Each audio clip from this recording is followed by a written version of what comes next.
Now that you know what knowledge is, know what ignorance is. Ignorance is of two types.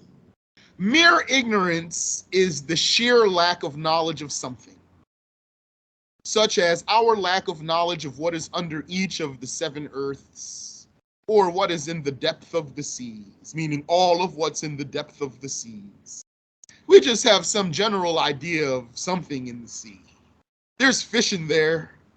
There's some boats that fell to the bottom. So the sheer lack of knowledge of something. So for example, you walk past a pole. You see that pole. You don't know if that pole is hollow or if it's dense, filled in all the way. Or if it is hollow, what's in there? Is there something in there? Or there's nothing in there?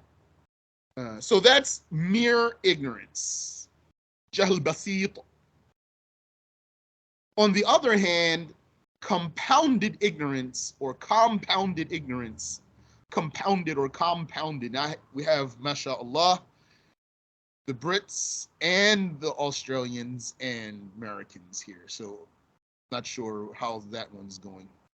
So on the other hand, compounded ignorance is the conceiving of something differently from how it is in reality, such as conceiving the human as a creature that neighs. So here we didn't say realizing, we said conceiving.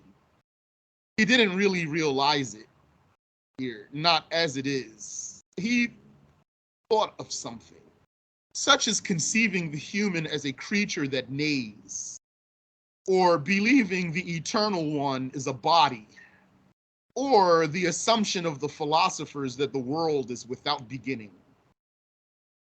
Therefore, ignorance is the absence of knowledge,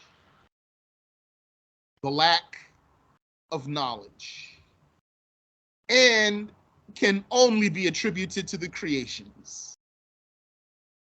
If the subject was never realized from the beginning, that is mere ignorance. If it was realized differently from its reality, that is compounded ignorance. It is called compounded because there are two types of ignorance involved: ignorance of the conceived issue and ignorance of being ignorant. It is ignorance upon ignorance, but put simply, it is a misconception. So we have mere ignorance and we have misconception. Mere ignorance is not a misconception. It's just a sheer lack of knowledge. Any question there?